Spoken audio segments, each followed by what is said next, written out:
Hey everyone, this is Fugu here from Creator DAO, and I'm here with Publius from Beanstalk. How are you? Very well. Thank you for having us. Looking forward to chat today. You guys are an old friend of Creator DAO, and I've listened to a couple of your interviews, and you always explain everything so well.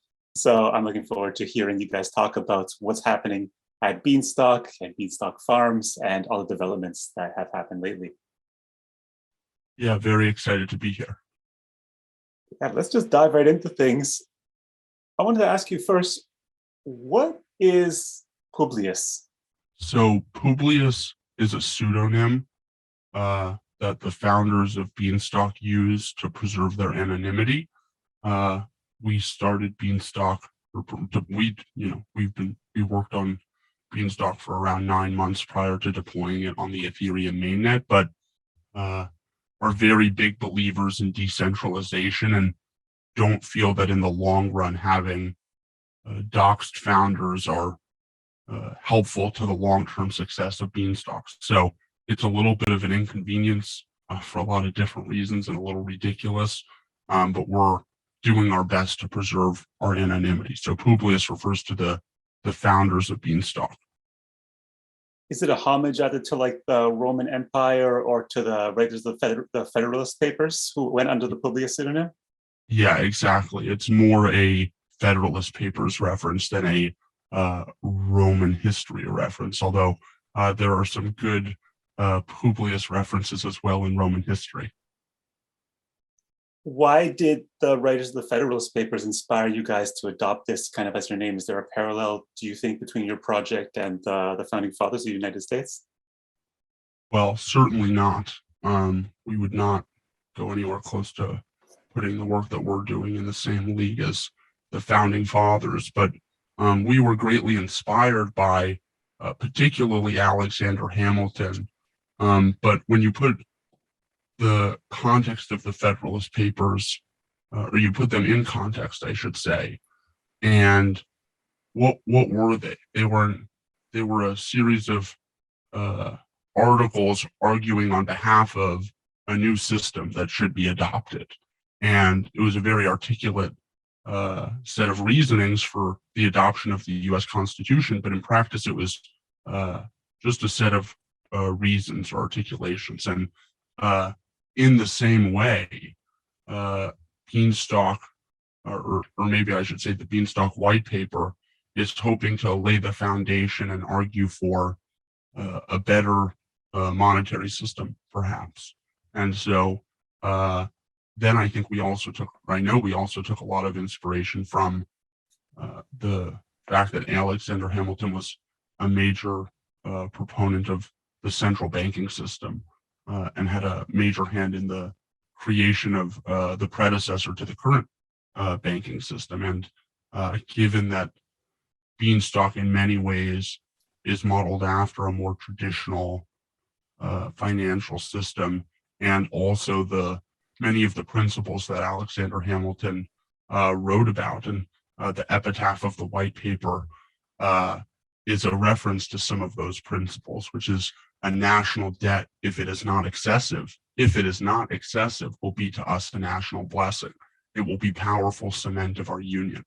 And so I think, without being too explicit about it, there's a lot of different inspiration that we've drawn from Alexander Hamilton and throughout the entire process of trying to create and bootstrap Beanstalk. Very cool. That was really interesting to hear. Does the term Publius encompass the whole team behind the project, or are there individuals outside of the Publius?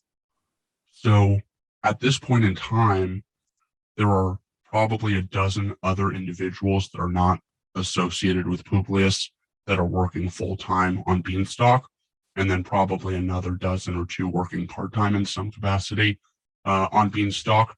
A lot of that is happening through Beanstalk Farms, which is a decentralized development organization working to benefit Beanstalk.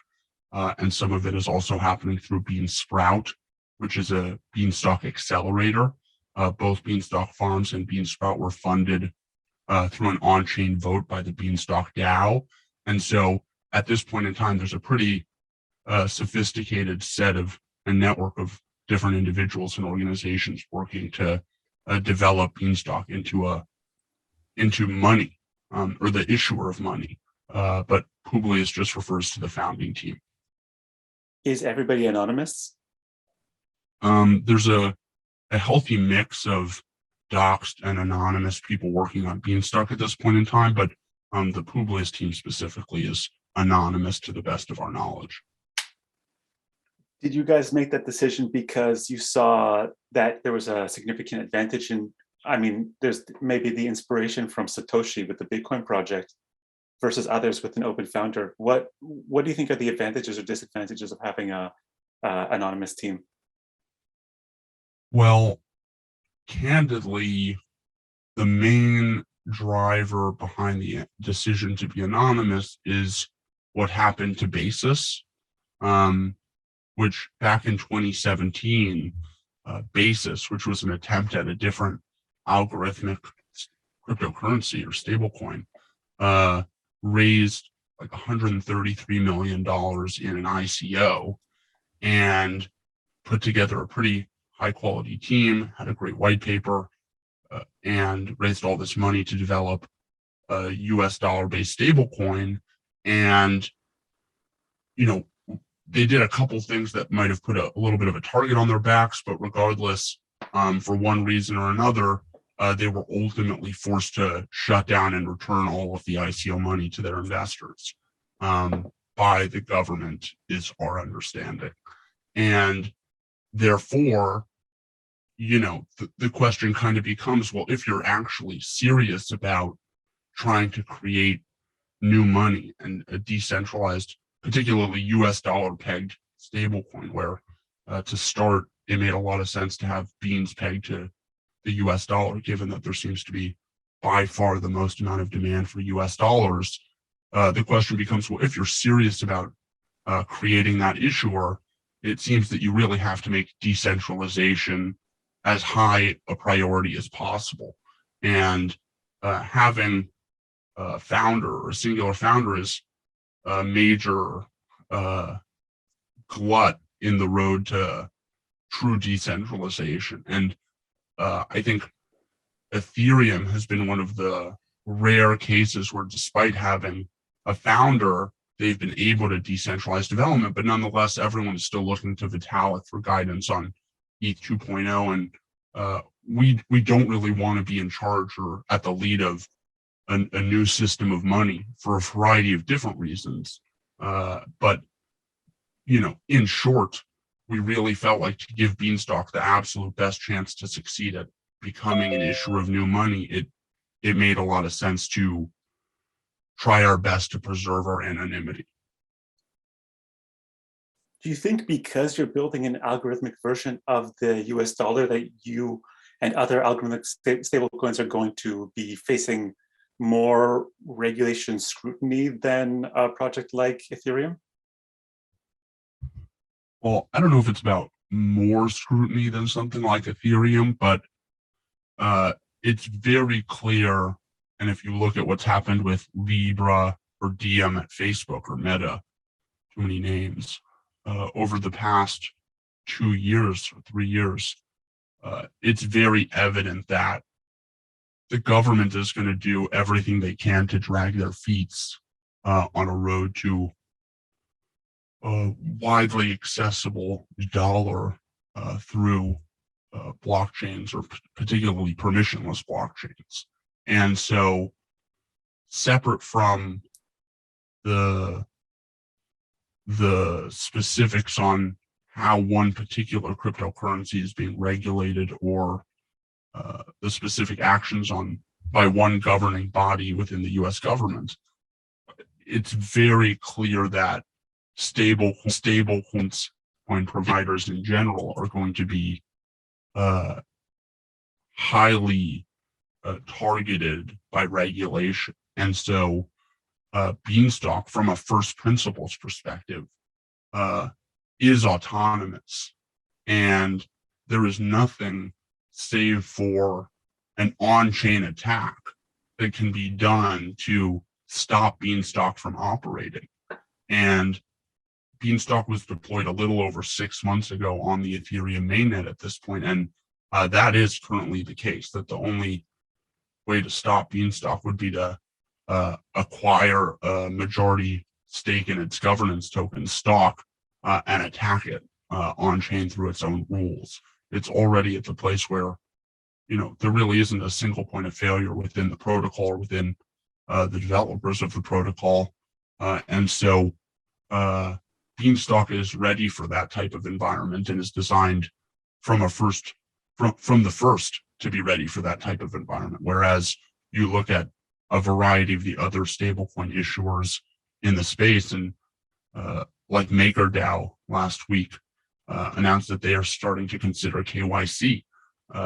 Stuff like that is all you need to know where the space is heading from a regulatory perspective, and it's also what you need to know when it comes to Beanstalk is a real alternative, and that from a structural perspective, it doesn't contain any of the exposure to the traditional finance world that any of the other stable coins do at the moment, or at least the traditional collateralized ones do. And then there's some very interesting stuff happening with Terra and their recent sponsorship of the Washington Nationals. So we'll see what comes of something like that, and we'll see whether poking the bear is a good decision or not in the long run. But regardless, I think things like that are an indicator that everyone in this space is aware that regulation is a given, and it's really a question of how you decide to play it as opposed to whether or not it's coming. Do you think the main concern on the regulatory side is that algorithmic stablecoins are a threat to the Federal Reserve? Well, it depends on the stablecoin in particular. I don't think it's very hard to speculate as to the cause or the inspiration behind a lot of the government's decisions, especially when it seems like a lot of their decisions are, hard to explain for a lot of different reasons. But in general, it's very clear that the federal government, from a global policy perspective, leverages their control of the US dollar and the US dollar's position as the global medium of exchange to conduct a lot of foreign policy. And so I think from an overarching perspective, the goal of the government is to preserve that hegemony effectively. Now, whether they're going to be able to do that is a fundamentally related question to how they go about regulating different cryptocurrencies and attempts at algorithmic stablecoins. But the fact that they are, it's kind of eating your own tail when you're trying to cancel all the innovation that's happening within the country. It's, the fact that we're anonymous fucking sucks. So it's too bad that this is the situation, but ultimately, it's the government is doing what they perceive to be in their own best interest and in the interest of America. And, therefore it is what it is. All right. Well, just zooming out for a bit, for those who are listening and don't even know what Beanstalk is, can you just give kind of a quick summary of what the Beanstalk project is all about? Sure. So Beanstalk is a decentralized, algorithmic, credit-based stablecoin issuer. Bean is the first stablecoin issued by Beanstalk, and it's pegged to the US dollar. But Beanstalk, the way it works is when the supply of beans are too low or demand for beans are too high, such that the current price on an time-weighted average basis every hour is above $1, is above its peg, Beanstalk can mint beans to increase the supply and decrease the price. And when the price is too low, when there's excess supply or not enough demand, Beanstalk can it's a credit-based stablecoin. So Beanstalk says it's willing to borrow beans on the open market, issue debt, and creditors, lenders that are willing to lend beans to Beanstalk can purchase beans on the open market and lend those beans to Beanstalk. And in practice, buying and lending those beans to Beanstalk has the effect of increasing demand and decreasing supply, which increases the price. And through increasing its ability to borrow or willingness to borrow beans and increasing or decreasing the weather, Beanstalk is able to, over time, regularly cross the price of one bean above and below its value peg of $1. And so at a high level, Beanstalk makes kind of a fundamental trade-off as compared to basically every other stablecoin model. Every other stablecoin model uses collateral and in some form or another has convertibility such that you can exchange your stablecoins for collateral. And the stability of those collateralized stablecoin models is derived from the value of the collateral. And Beanstalk takes a fundamentally different approach to issuing stablecoins. It doesn't have any collateral and instead exclusively relies on its credit, on its ability to attract creditors when the price is too low in order to regularly return the price to $1. And so by making that fundamental trade-off of collateral to credit, you receive a wide variety of benefits like an uncapped supply. So one of the big structural problems that is facing the DeFi space in general is a shortage of stable coins. So even though you have really high quality peg maintenance models, largely due to convertibility, the effect to exchange your collateral for a stable coin or vice versa at the peg, means that the stable coins do a pretty good job of holding their value peg. However, excess demand and not enough supply plays itself out in really high borrowing costs. And so the fact that there are supply shortages of stable coins, and it makes sense, right? It's really hard to hold $1 trillion of collateral in a bank account somewhere to mint stable coins, to mint $1 trillion stable coins. You at some point run into a supply issue and high borrowing costs. And those high borrowing costs make doing lots of different things across DeFi really expensive and cross prohibitive. And so what Beanstalk does fundamentally by switching from collateral to credit is it has the ability to totally remove or almost entirely remove borrowing costs. And Beanstalk should be, as opposed to basically every other stablecoin has negative carry associated with it, high borrowing costs. Beanstalk or beans are either neutral carry when they're being used and circulating because there's no tax or high borrowing costs associated with it. And it's even positive carry in certain instances because you have the ability to deposit your beans in the silo, in the Beanstalk bank, and earn interest directly from the protocol. And a portion of all new bean mints, when the bean supply increases because the price is too high, are paid out to those depositors. And in practice, the fact that there is now a stable coin that in theory should have much, much lower borrowing costs than any other stable coin that currently exists has the opportunity to radically change the state of DeFi potentially. And so what Beanstalk is the issuer of a new stablecoin that we're very excited about because Beanstalk has now been in existence for a little over 6 months, which is by far the longest lifetime of any attempt at an algorithmic credit-based stablecoin. And it's doing a pretty decent job of oscillating the price above and below $1. So we're excited about what lies ahead. Did I hear you do a little alpha leak when you mentioned that Bean was the first stablecoin issued by Beanstalk?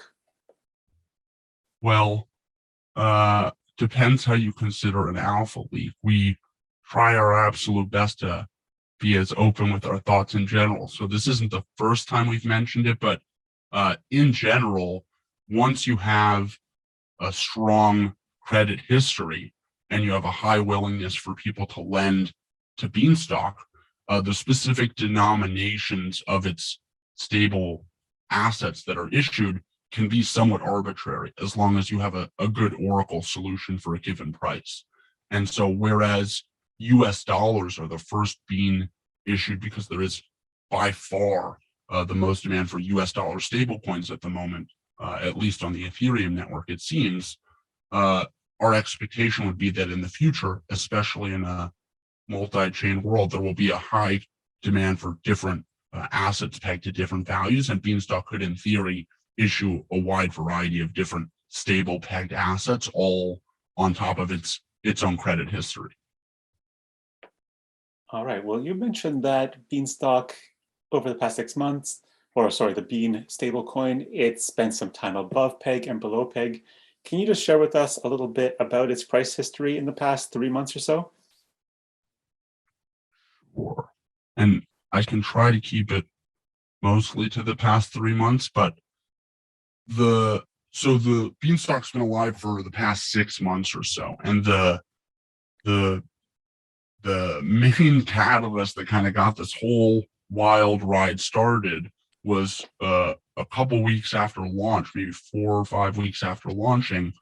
Beanstalk went viral on crypto Twitter in mid-September, and Beans went from, so for reference, Beanstalk had no pre-mine, no pre-sale, no pre-launch or anything of the sort, and the algorithm to maintain the peg has been running as normal from deployment.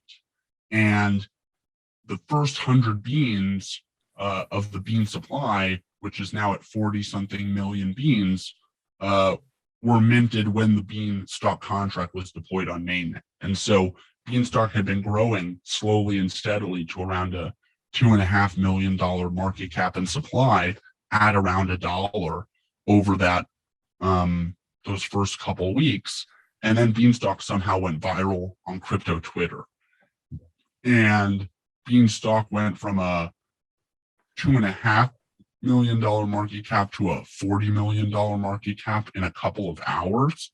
And over a couple of days, like $20+ million of Ethereum flowed into Beanstalk. And that resulted in some pretty crazy price volatility above peg. The price went as high as $4, and the bean supply increased from 2.5 million to over 20 million. And over the next couple days, basically all of that, well, one of the members of our Discord put it best what happened. They said, well, when all of the apes realized they couldn't exploit the protocol, they all left.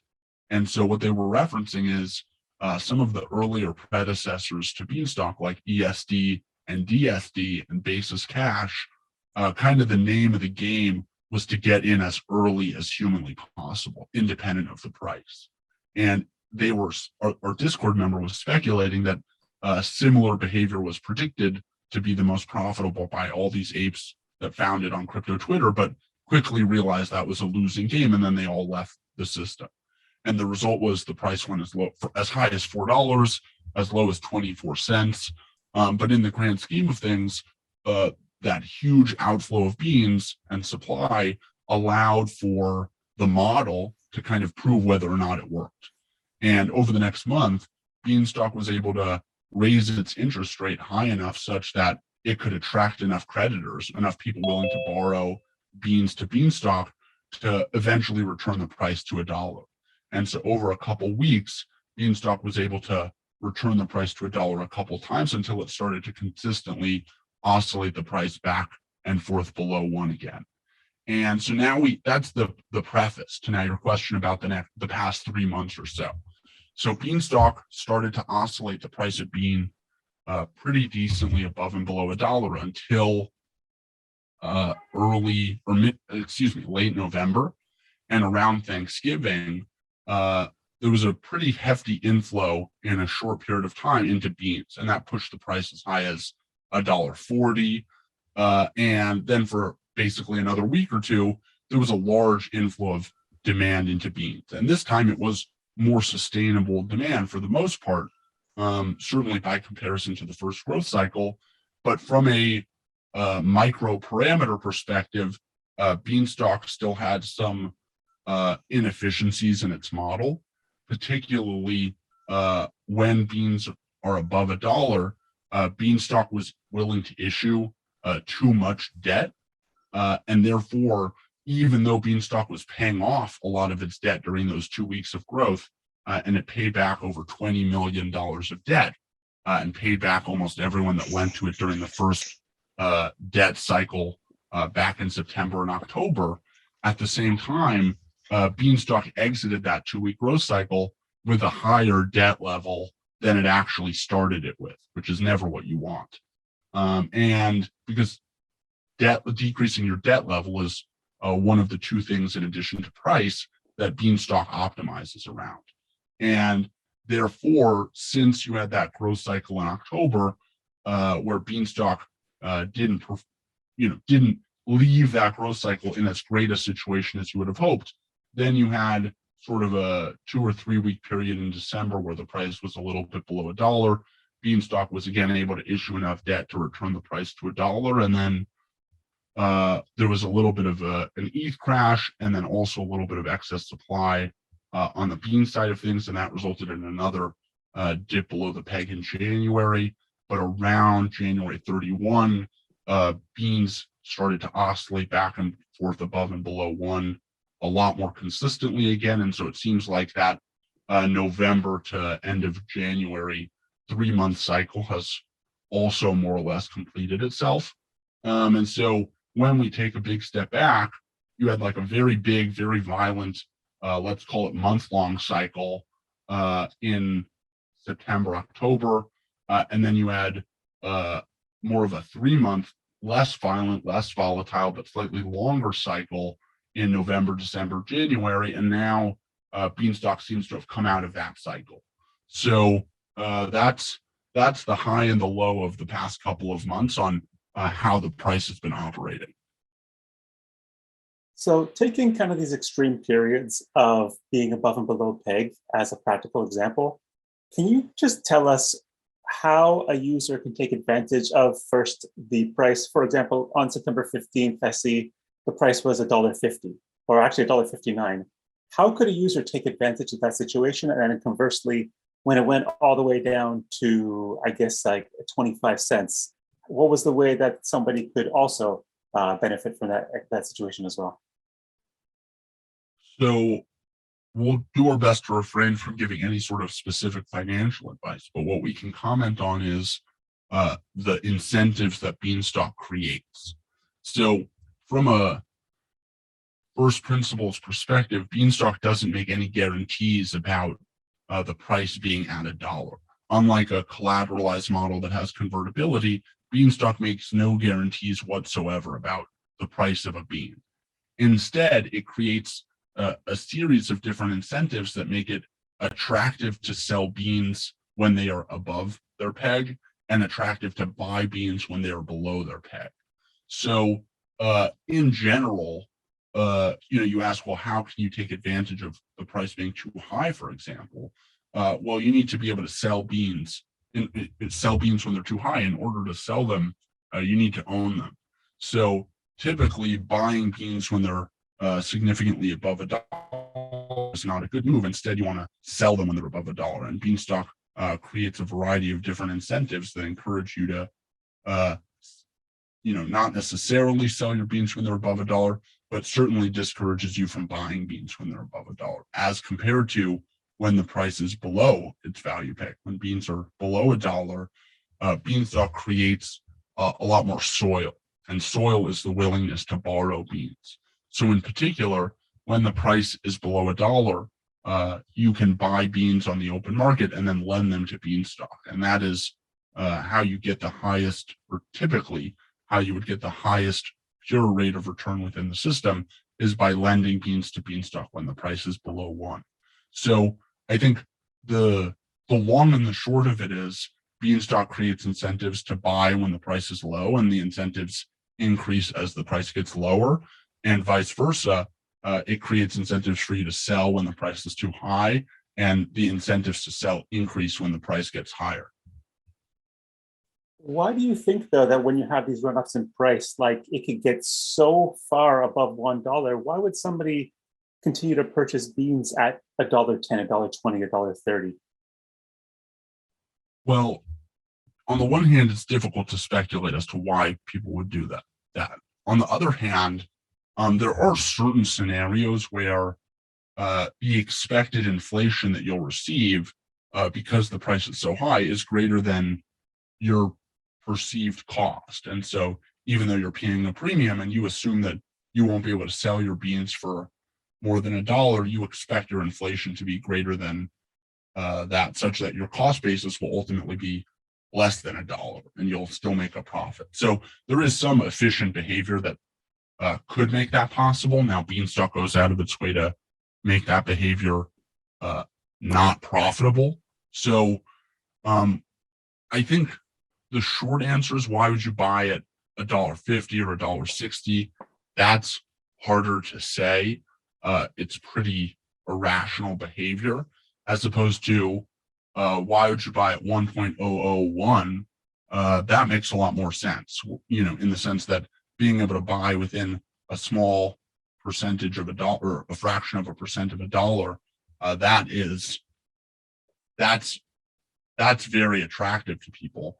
And particularly, just, if we talk a little more substantively about the minting schedule of beans, beans don't mint based on the price or based on the total supply. Instead, beans mint based on the time-weighted average and liquidity weighted average, excess or shortage of beans in the liquidity pool over the previous hour. And so as the liquidity of the system increases, the minting of beans can also increase even as the volatility decreases. And so the rate at which the system can grow is not dependent on the willingness of people to buy significantly above $1. And in fact, Beanstalk does not encourage people to buy significantly above $1 in any scenario effectively, if that makes sense.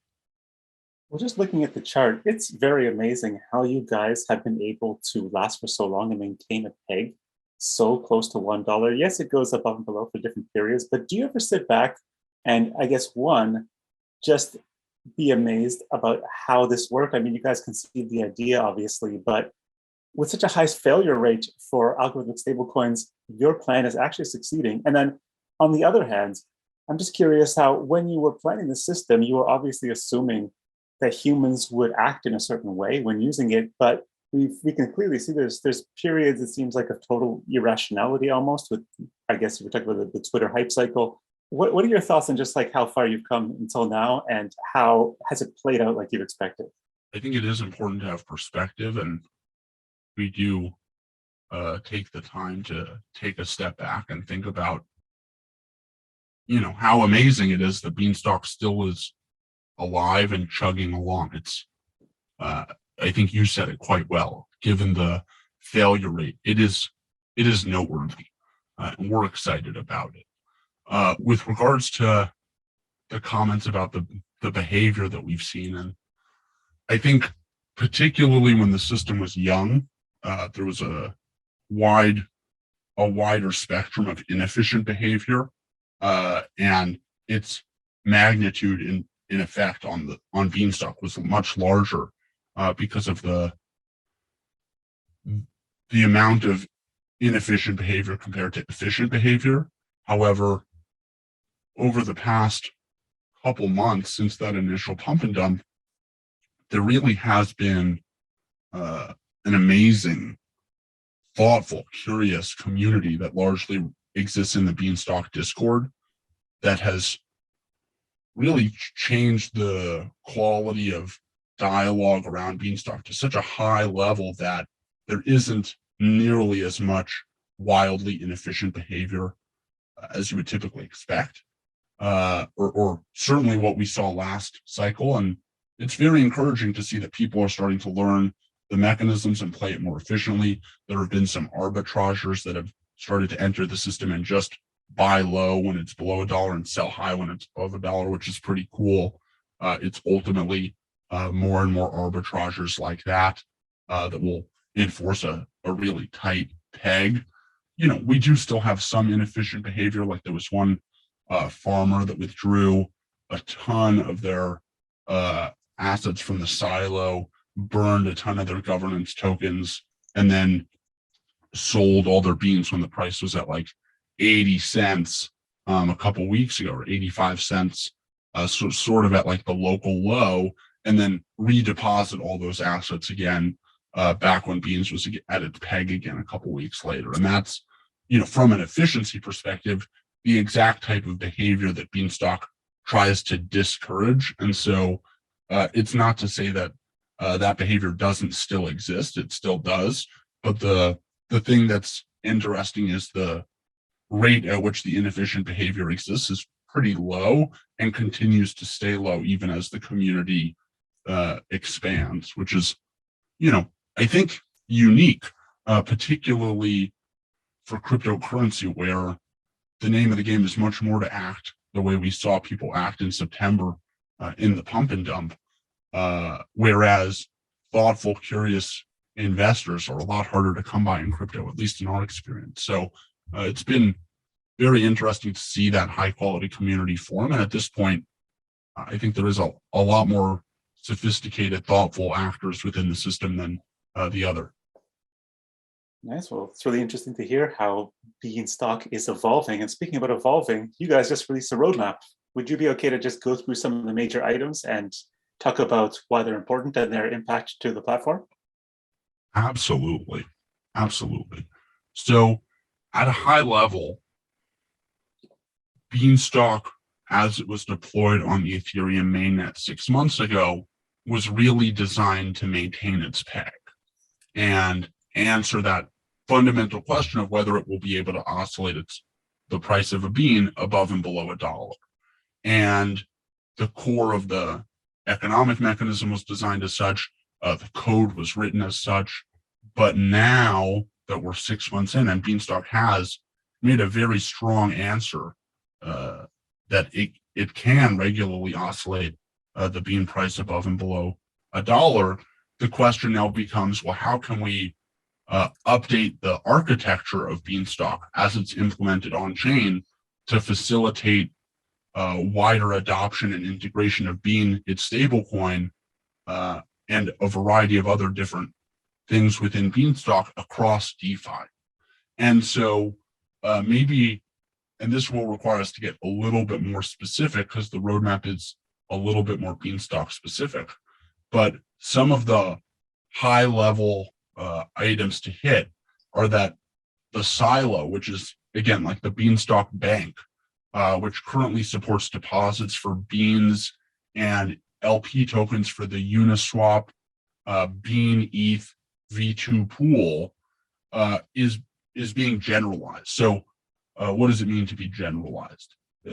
If we talk about Beanstalk fitting into the larger DeFi ecosystem, each of its components, and there are a variety of different components within Beanstalk, being plug and play for other protocols to start to integrate into or fit into, is what it means to be generalized. And so one of the most exciting things happening to Beanstalk over the next couple months, and there was the first Beanstalk improvement proposal proposed over the weekend to get this silo generalization started, is that any token based on a whitelist will be able to be deposited in the silo. And it starts with, we're starting with fungible tokens, and the first other token that will be depositable into the silo will be LP tokens for the Bean3 curve pool. But from a macro perspective, there's a ton of other tokens that could be potentially integrated into the silo and earn Beanstalk native rewards. So Creator DAO, you guys have expressed interest in launching a Bean Creator LP or liquidity pool. And as an example of a potential use case for the silo is that those LP tokens for the Bean Creator pool could be added to the silo and earn Beanstalk native rewards. And so it's very easy to see how this generalized silo is going to make integrating with Beanstalk really simple for a wide variety of different protocols. And then those protocols will be able to potentially earn Beanstalk native rewards as well, which is really cool. and should open up Beans and Beanstalk to a wide variety of different actors within the ecosystem, the DeFi ecosystem.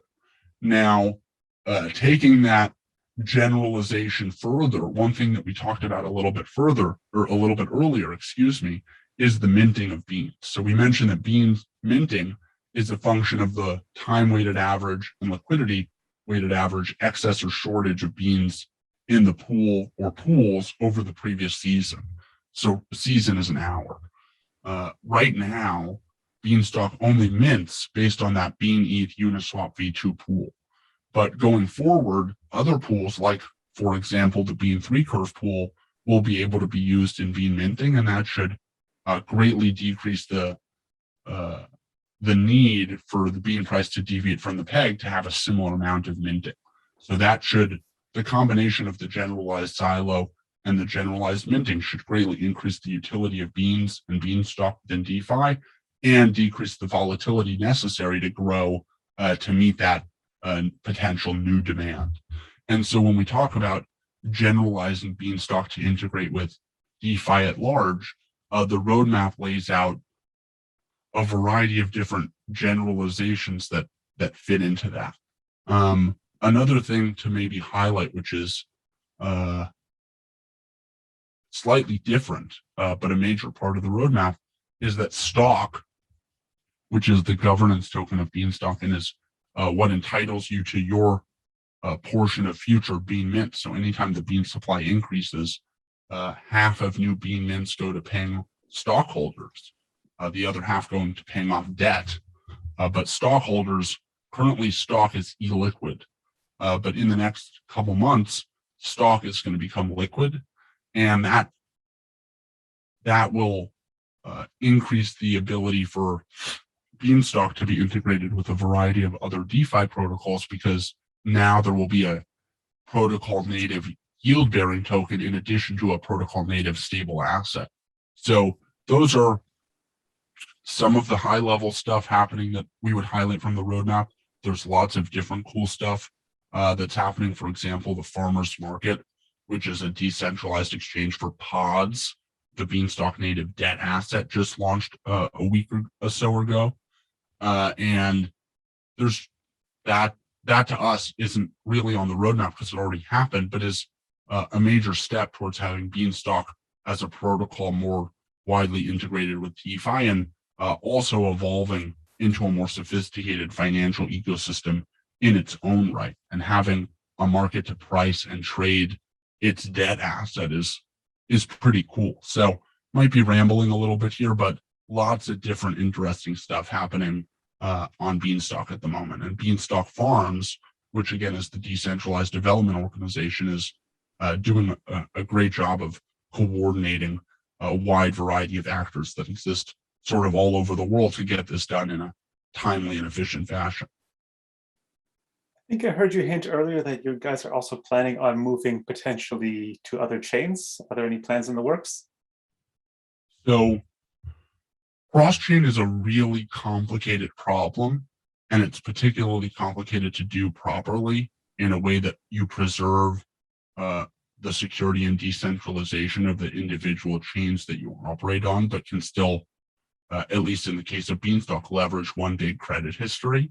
And so a multi-chain architecture is certainly something that we think is part of the bigger plan for Beanstalk, and we did mention it in the roadmap as like a high-level thing to work on, but there's no due date associated with that because of the scope of the project. But in general, developing a multi-chain architecture for Beanstalk such that beans can be used on a wide variety, and not just beans, Beanstalk pods can all be used both within Beanstalk and other protocols on a wide variety of different blockchains and layer twos. It's very important to Beanstalk's long-term success. So certainly in development in the loosest sense of the term, but a long way away from anything actually happening on that front. And before the interview, we were chatting briefly about decentralization. What are your decentralization plans in the near future? Well, decentralization is a spectrum. It's not really a binary. And so the goal of Beanstalk is to increase in decentralization continuously over time. Decentralization can be viewed as single points of failure. It can be viewed as a distribution of ownership of the governance token. It can be viewed as kind of the diversity of the core team, or the how many different people are working on the project. And on all of those different fronts, the goal is to have Beanstalk continue to increase in its decentralization. So already there are a wide variety of different smaller teams within Beanstalk Farms starting to work on different projects. So front end, middleware development, back end development, the multi-chain development, those are all somewhat happening independently. And I think that's a big part of developing things in a decentralized fashion, is to have everyone kind of working independently, but coming together at certain points to coordinate to make sure we're all heading in the right direction. And then from a single point of failure, the Beanstalk smart contracts are undergoing an initial audit right now by Omniscia. And there will be another audit happening sometime in the next couple months by Trail of Bits as well. And the hope is that once everyone is kind of sufficiently comfortable that the audits have been completed and carried out, any of the suggested changes have been carried out, ownership privileges of Beanstalk, which are currently controlled by a multi-sig, will hopefully be able to be transferred to the null address. And at that point, there really won't be any clear single points of failure within the Beanstalk system. And so that will happen hopefully in the next couple months. But even today, because that ownership privilege is owned by a multi-sig, it's not that, even that is arguably not a central point of failure. So again, decentralization is a spectrum, and I wouldn't say that Beanstalk certainly has a long way to go on the spectrum of decentralization, would maybe be a better way to say it than a negative version of the term, or of the phrase. But I think even where Beanstalk is today is at a really high level of decentralization as compared to a wide variety of other protocols per se.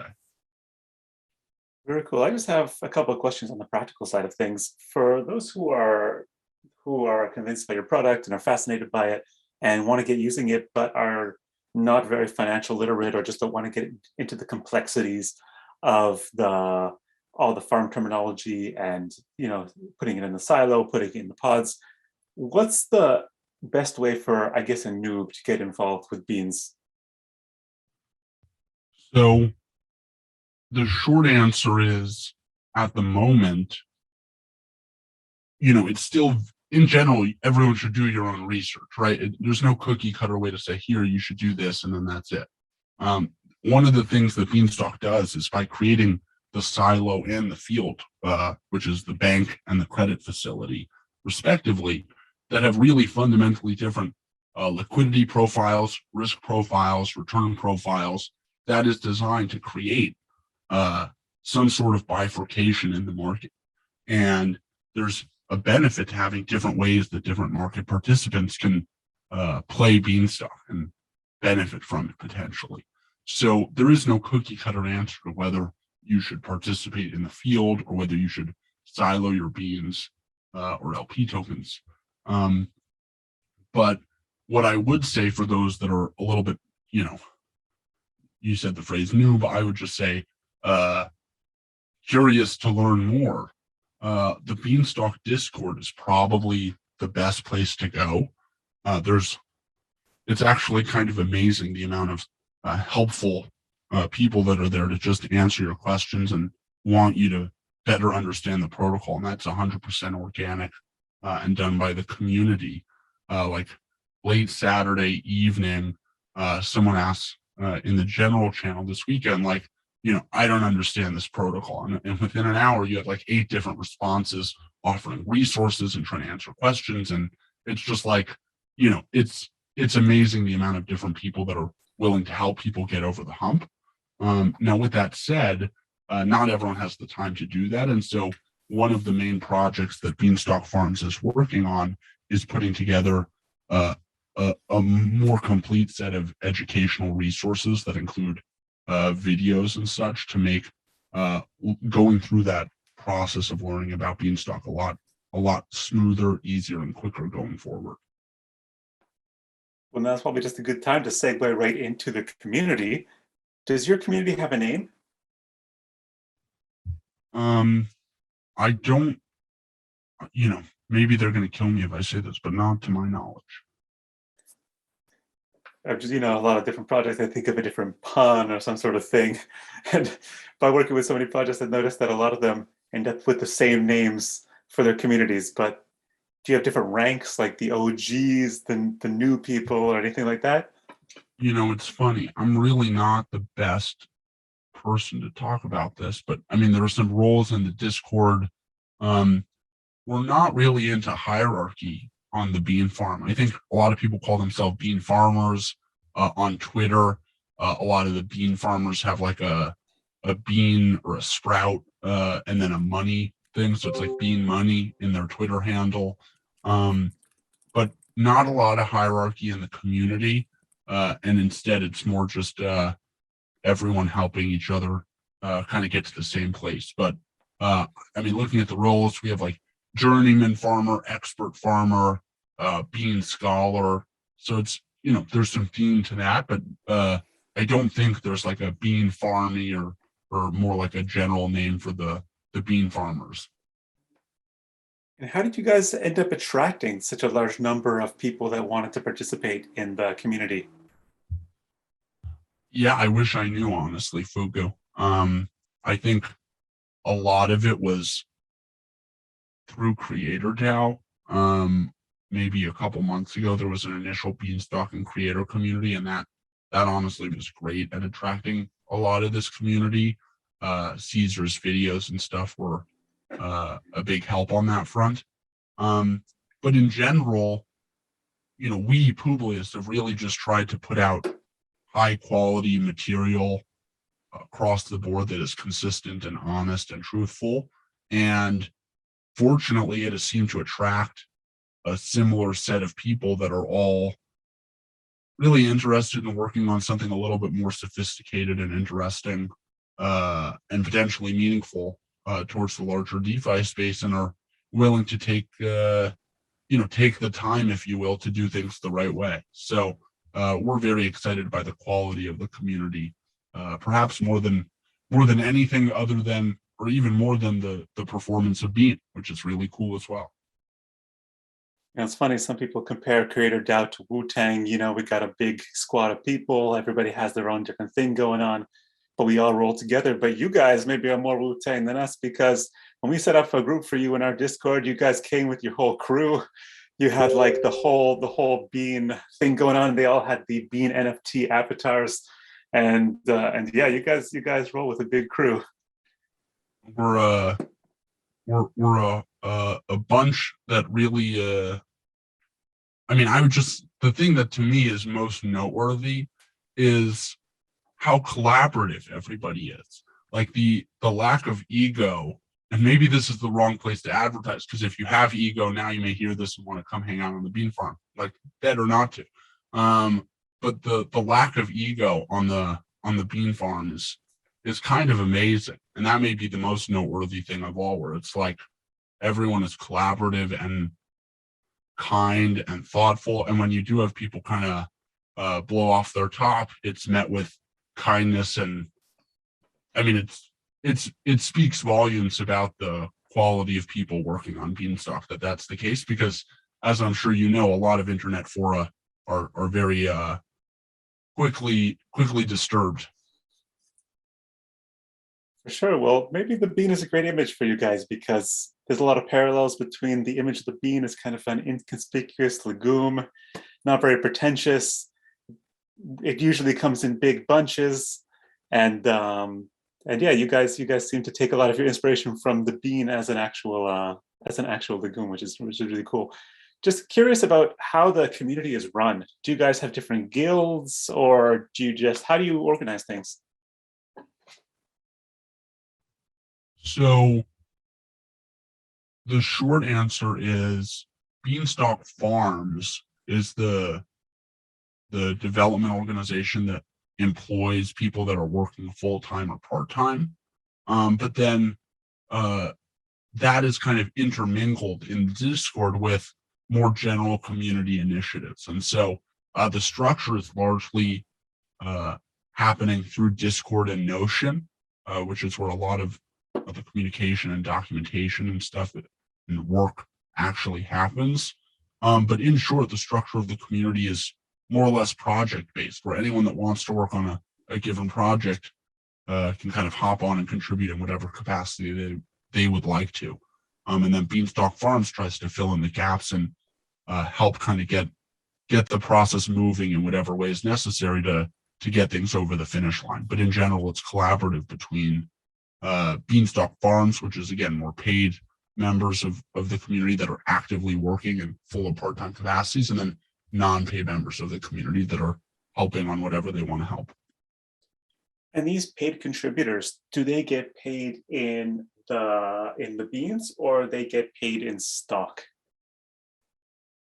So Beanstalk Farms was seeded with a 1.2 million bean budget for Q1 by the Beanstalk DAO, and Beanstalk Farms employees, or people that are working on Beanstalk Farms, they're probably not employees, can either receive their payment in beans or sow their beans in advance to receive their payment in pods, or do any combination of beans and pods that they would like.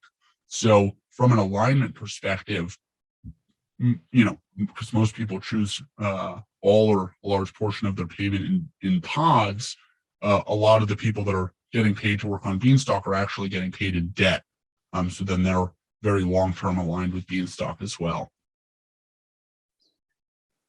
When you get paid in pods, how long typically on average do you have to wait for your pod to become at the front of the line? So pods are paid out on a first in, first out basis. They're non-fungible, and therefore it's hard to give an estimate. The first set of pods, or the vast majority of pods that were issued during the first debt cycle from September to October, were paid out over the next growth cycle in November. So that was a couple months. However, Beanstalk has issued a lot more debt since then. And so it's very hard to speculate as to when that debt will become redeemable for pods.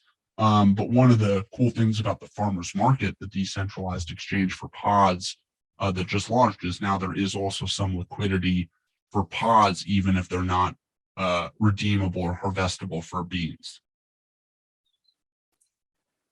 Got it. Regarding the platform and the way that you want to express yourself, I guess, to potential users, one of the major things to take into account is education, and to make sure that people actually understand the protocol and how it works. How do you guys go about educating people, and how do you plan to make people understand the platform on a wider level? So to date, we've gone out of our way to try to maintain the white paper as a living document. And so the white paper is currently on version 1.7.0. We're working on version 1.8.0 to reflect the generalized silo we were discussing. And by keeping an up-to-date living white paper, there is kind of a single source of truth through which people can reference and learn about the protocol. The hope over the next couple months is to incorporate the white paper into and transition that single source of truth to a Git book, which will be open sourced.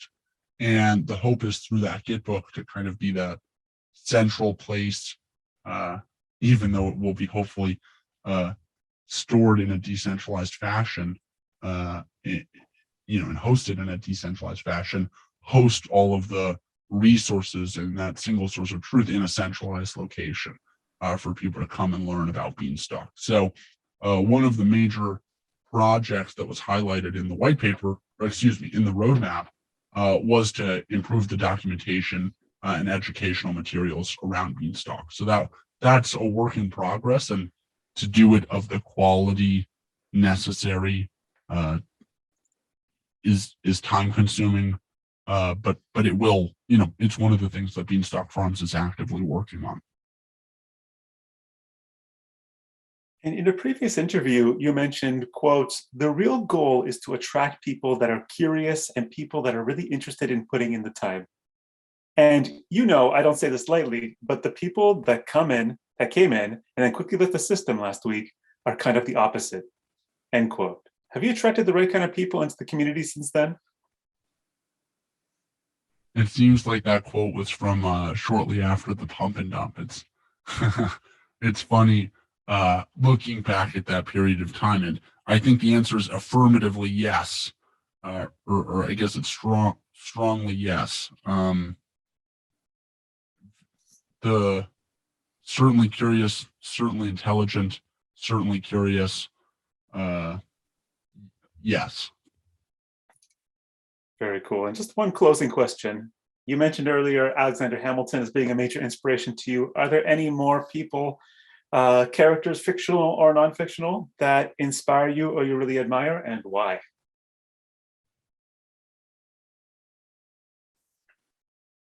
There's so many different places to take inspiration from. And I think I try to look in the daily nonsense to find inspiration. And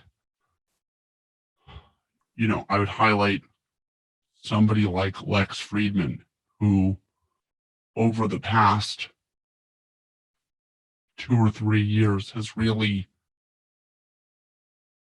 created a new space for thought and innovation and dialogue that didn't previously exist, and has done an incredible job. This is his podcast, the Lex Friedman podcast, of creating an environment where somebody like Francis Collins, the director of the NIH, can even come and tell his piece and be met with kindness and curiosity and an openness. I mean, that's really inspirational. And so when we think about the type of community that we're trying to foster within Beanstalk, you mentioned that a couple months ago we highlighted that we're trying to attract curious, thoughtful, intelligent individuals. It's like I think the way to do that and the mode to communicate oneself in an honest fashion. Lex sometimes says he's naive, but I would push back on that. To attract the right people, that's really inspirational. Very, very cool. Well, I'm excited to work with Beanstalk and the project at large, and I'm sure the rest of the people in Creator DAO are as well. And I'm sure the people who ever listen to this interview will definitely be on board, because it's a really, really cool and innovative project. I'm really impressed of how far you guys have come so far. And you explained everything so well, very eloquent speaker. So happy to speak to you today.